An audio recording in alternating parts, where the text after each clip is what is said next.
Pelajar, marilah kita berdoa menurut agama dan sunnah masing-masing. Doa dimulai. Doa selesai. Nah baik, sebelumnya Ibu akan absensi kalian dulu. Ada yang tidak hadir hari ini? Oh, hadir semua. Ya, Bu. Ya. Nah, anak-anak Ibu, pertemuan kemarin kita sudah mempelajari tentang sistem reproduksi pada manusia. Nah, untuk hari ini kita sudah sampai pada pembelajaran kita bab 2. Tetapi sebelum kita masuk ke dalam pembelajaran bab 2, kita akan bagi kelompok. Jadi kelompok belajar kalian akan Ibu buat, ya. Jadi sebelum dibagi kelompok, nanti kelompok kalian dibentuk berdasarkan gaya belajar kalian. Nah, di tangan kalian itu sudah ada 3 warna kasut, ya. Jadi nanti jawab berdasarkan pertanyaan yang akan Ibu ajukan. Sudah? Nah, jadi jawabannya tidak ada pada orang lain. Jawabannya itu ada pada diri kalian. Berarti tidak boleh tanya dengan teman-temannya, ya. Nah, jadi pembagian kelompok ini nanti berdasarkan jawaban yang kalian berikan. Paham?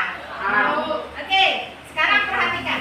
Ya, pertanyaannya adalah gaya belajar yang bagaimana yang kamu rasa, ya, bisa membuat kamu nyaman dalam belajar, fokus dalam belajar, dan materi itu bisa cepat kalian pahami. Itu pertanyaannya.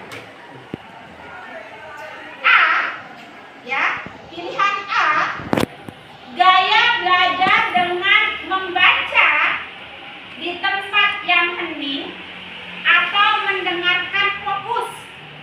Itu A. Ya. B, gaya belajar dengan melihat video pembelajaran atau melihat poster-poster. Itu jawaban B. C, gaya belajar dengan melakukan sesuatu atau kegiatan. Nah, kira-kira jawaban mana yang tepat untuk diri kalian masing-masing? Sudah? Ibu hitung 1 sampai 3. Nanti bareng-bareng menunjukkan jawabannya dengan kartu yang kalian pilih. Siap? Siap. Oke. 1, 2, 3. Tunjukkan. Oke, kita sudah dapat jawabannya. Ya, yang menjawab A 1, 2, 3, 4, 5. 5 orang yang menjawab A, ya. Nah, jadi yang menjawab A duduk nanti di sini. Oke, Bu. Ya. Yang menjawab B. Oke.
dan generatif pada tumbuhan angiosperme, tumbuhan gimnosperme, tumbuhan paku dan tumbuhan lumut. Itu tujuan pertama.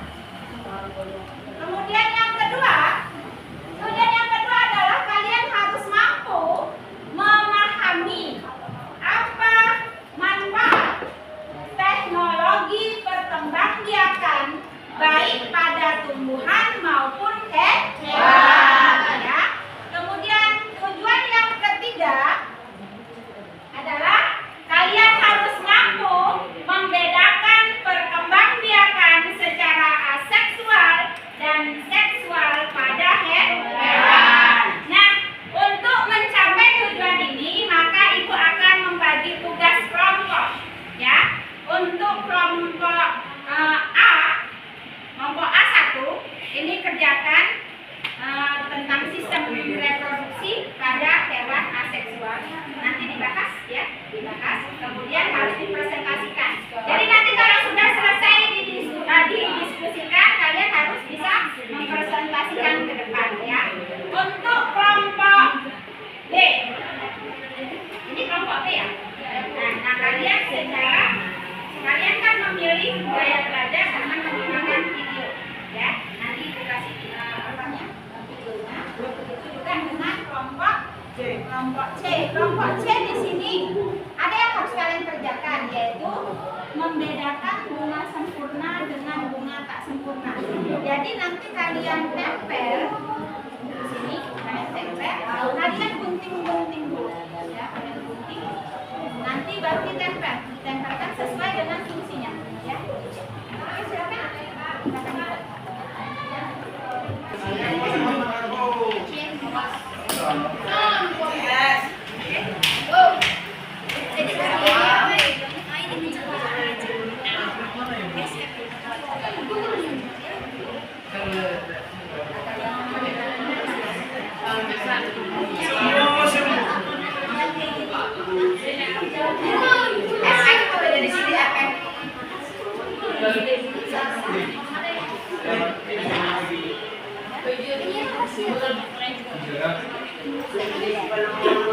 Ini pokoknya pahami apa yang kalian baca ya.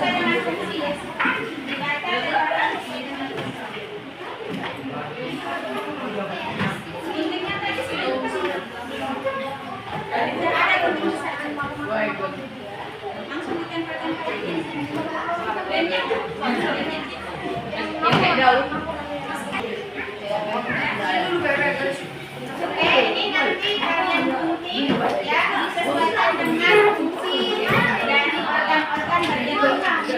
Jadi ini gambar apa namanya? Misalnya ini gambar sempurna. Kan di situ ada videonya, saya tempelkan kemarin. Nah itu gambar apa namanya? Gambar sempurna. Jadi sesuaikan fungsi dari bagian ini ke bagian fungsinya ini apa? Tempelkan. Kalian buat seindah mungkin, serapi mungkin, supaya nanti yang pasti kalian harus memahami apa yang kalian tempel. Jadi nanti pada waktu presentasi kalian bisa menjelaskan dengan mudah. Paham ya? Udah, lakukan.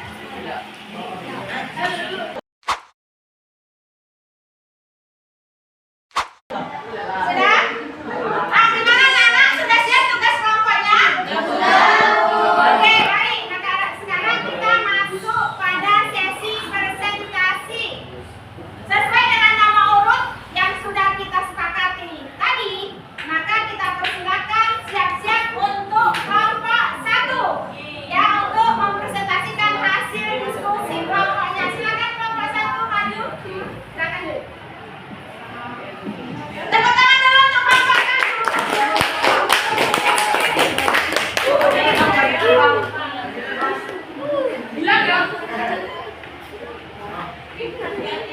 Selamat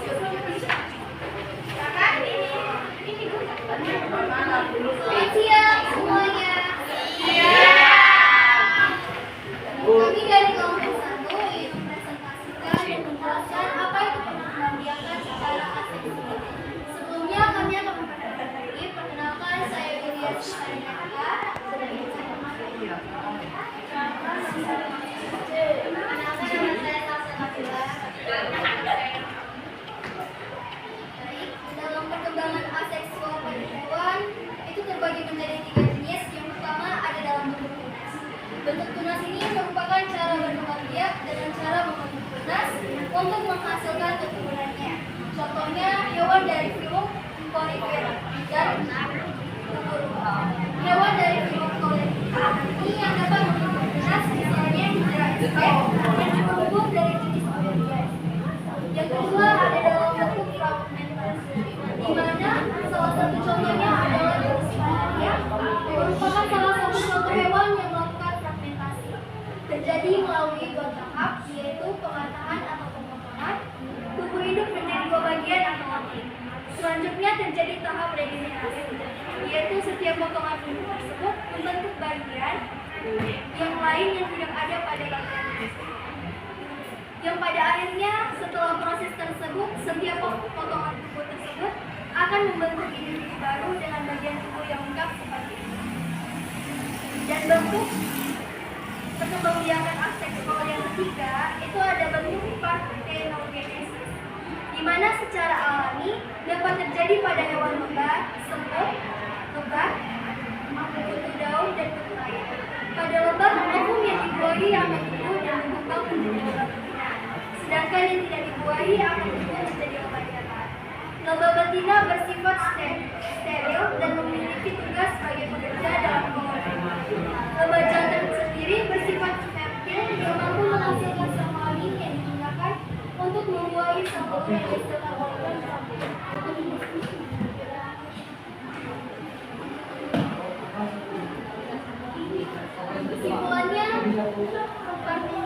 Kesimpulannya perkembangan aseksual ini adalah cara bereproduksi tanpa melibatkan perpaduan antara sel kelamin jantan dan betina, atau yang disebut secara proses termodernisasi.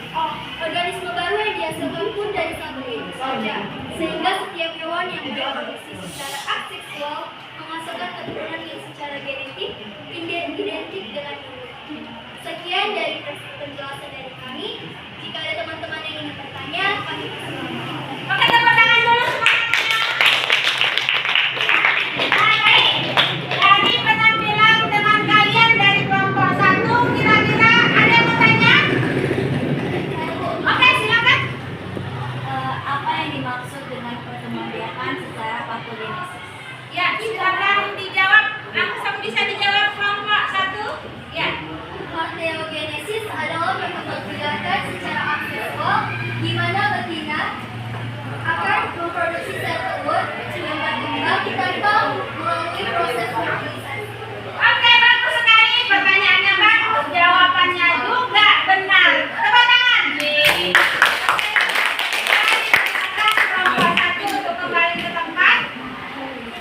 Kami dari kelompok 2 ini mempresentasikan perkembangbiakan angiospermae dan gimnospermae pada permukaan. Perkenalkan, nama saya Claudia Renata Pansregar. Perkenalkan, nama saya Sofia Siomi. Perkenalkan, nama saya Glenn Sinahukum. Perkenalkan, nama saya Perkenalkan, nama saya Glenn. Oke, pertama-tama kita masuk ke struktur bunga. Struktur bunga itu yang pertama yaitu mahkota atau disebut dengan petal. Yang kedua ada nasari yang terdiri dari kepala sari dan tangkai sari. Dan yang ketiga ada plasma atau yang disebut dengan sepal. Selanjutnya ada stigma, tangkai putih, dan ovulum dan ovarium dan pedicel.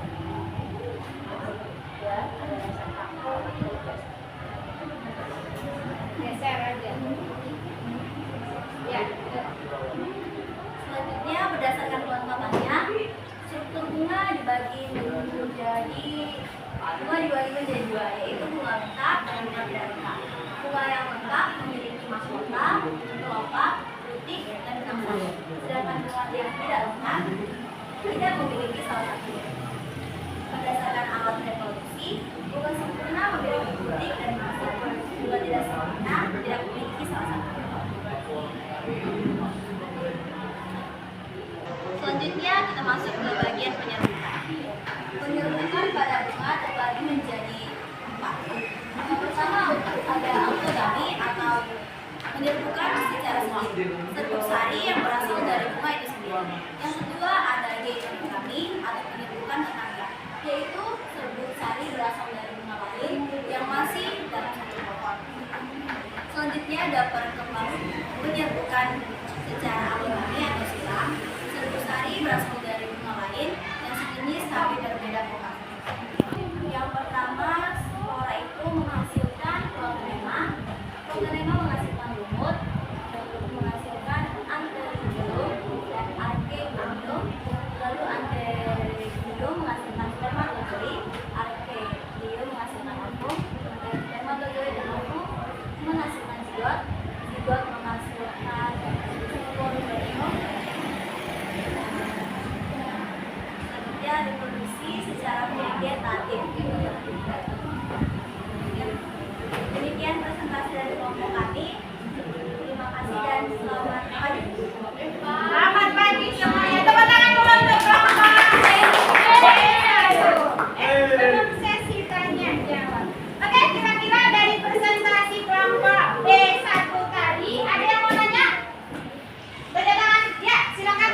Jelaskan apa fungsi dari sayap yang ada pada serbuk sari dan biji pada tumbuhan di Indonesia. Oke, bisa langsung dijawab. Untuk membantu penyerbukan ditertib oleh angin dan membantu kehidupan yang baru. Oke, tepuk tangan. Bagus sekali. Pertanyaan yang bagus, jawaban yang bagus. Oke, silakan kembali ke tempat semula.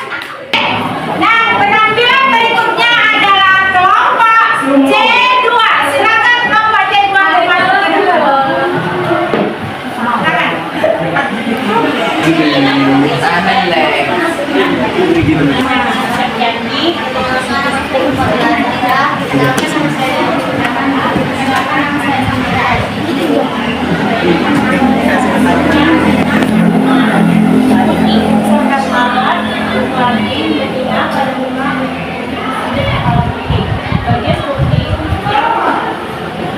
Yang panjang disebut rantai putih. Benang sari, alat kelamin digunakan sebagai alat perkembangbiakan bunga yang terdiri dari rantai sari, kepala sari dan sari. Oke, sudah. Oke, sudah. Tepuk tangan dulu untuk kelompok C. Nah, baik. Dari penampilan kelompok C2 ada yang bertanya?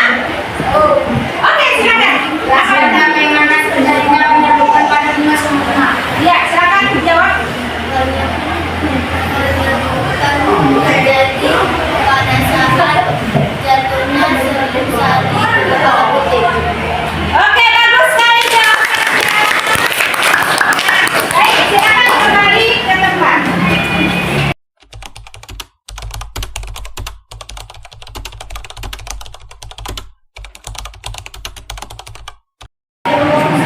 Sudah?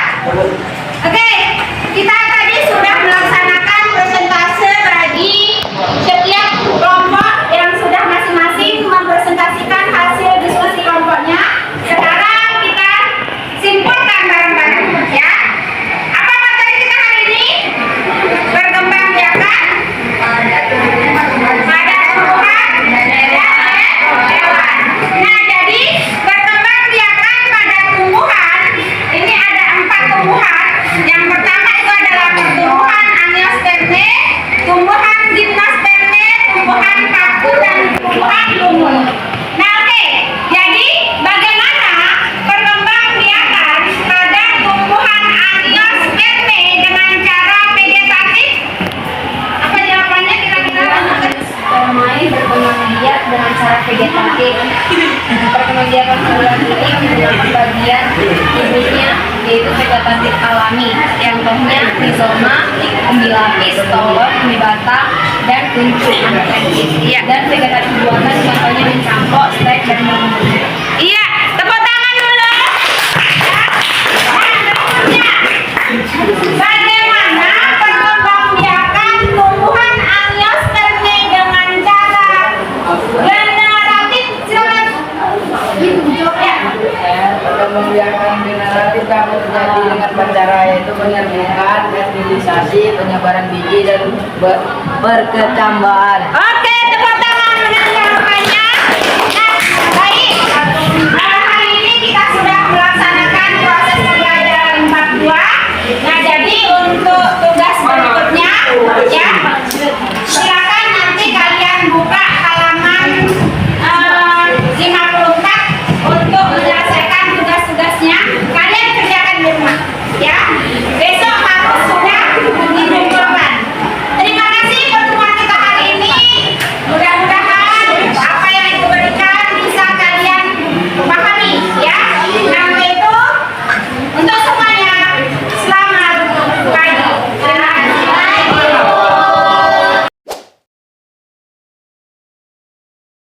Oke, menurut saya dengan proses pembelajaran yang baru saja dilakukan mempermudah kami dalam memahami tiap pembelajaran yang disampaikan oleh guru. Karena memakai alat bantu berupa gambar dan juga video, sehingga kami dapat lebih mudah untuk mengerti. Oke, dengan diberikannya kami kesempatan untuk belajar lewat video pembelajaran, kami jadi lebih mengerti dengan materi yang disampaikan oleh guru kami.